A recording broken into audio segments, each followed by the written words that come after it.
Hey, really glad you stopped by, and I'm wondering how your week is going. I hope well.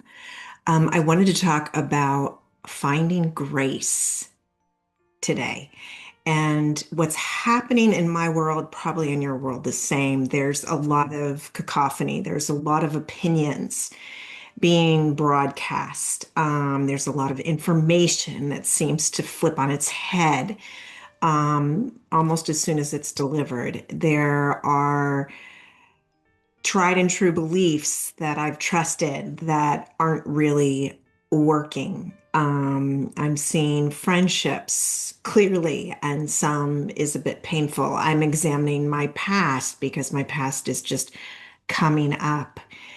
And this can be disconcerting. It can be frustrating. It can be scary. It can leave me in a place of feeling like I'm living in the unknown until I have the wherewithal to give it space and create space to view it with grace.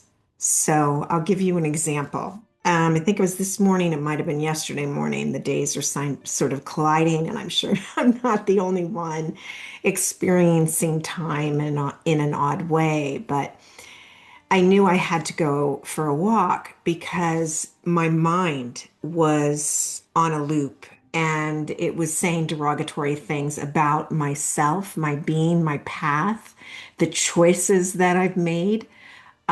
Certainly lately, like within the past 5 years or so, just really a tyrant in there beating me up, and I couldn't seem to get soothing or comfort from the normal things that work. So I surrendered and I felt like I needed to get out. So I did. I took my dog on a walk and looked at the expansive sky and caught myself more than once looking down at the gravel road. And then noticing, hey, why am I looking at this rock and this dirt and these weeds? Why don't I just look up and see the mountainscape that's in front of me? Let me connect in with the breeze that I'm feeling on my face. Let me connect in with the joy my dog is experiencing right now, smelling and trying to eat whatever she's found to eat on the side of the road. So it's simple exercises and experiences like that, shifting, my moment, shifting the now, shifting the experience I'm having that gives me the wherewithal to develop some capacity within my inner being to accept my now, whatever that is, and give it grace and give it gratitude. So I found myself when I was, in the house and going through this cyclical scenario of, a diatribe of judgment and mostly self-judgment that I needed to, that really wasn't my authentic now reality. And that was what was going on in my head. It was having effects emotionally in my body, but that wasn't the reality of what was happening in my heart space.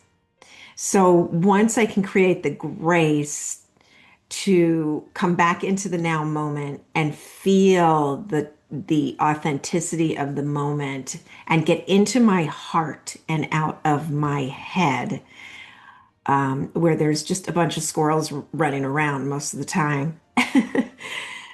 Once I go into my heart space and I can get the grace, the message that came through was so subtle, but yet so significant. And that was, you know what?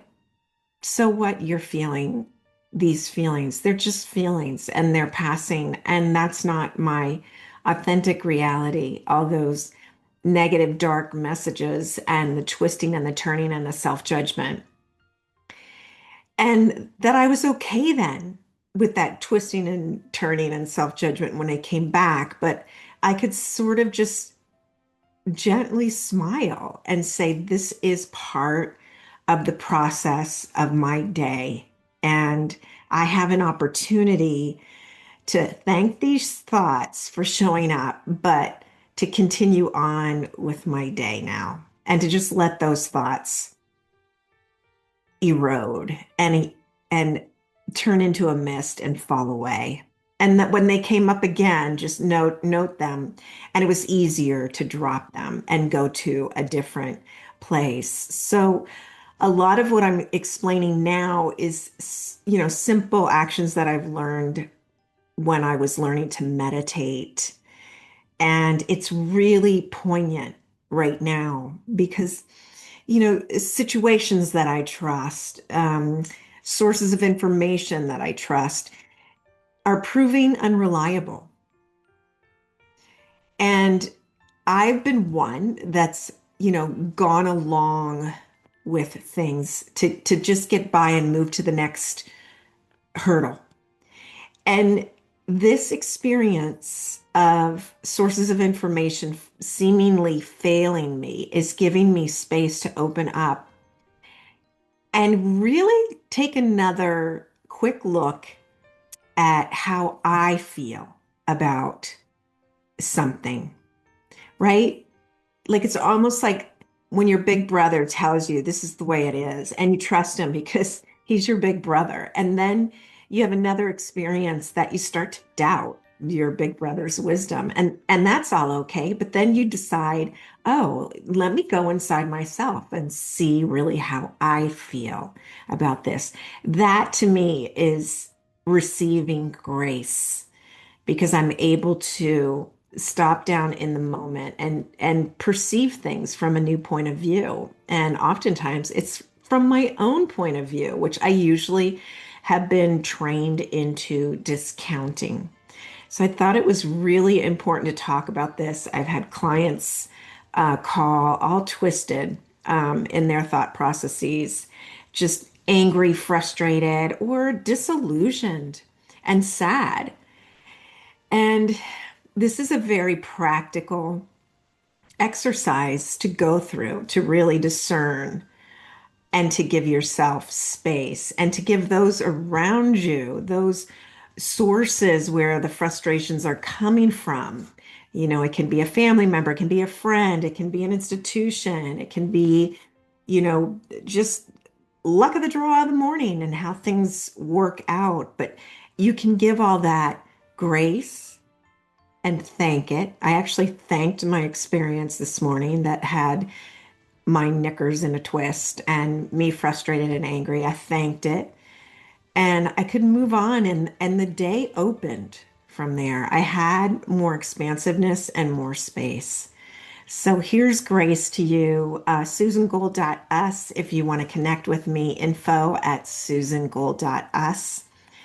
You're not alone in what you're feeling. You are not alone. We are in this together. And I'm really going to encourage you to connect and to share this YouTube channel if it's helping you.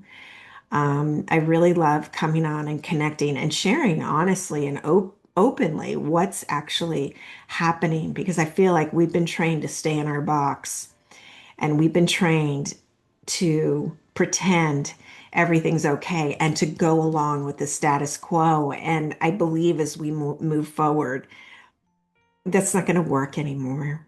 So here's to us. Here's to our unveiling. Here's to your day today. And please know we, you and me, are in this together. Take good care, and I'll see you next time.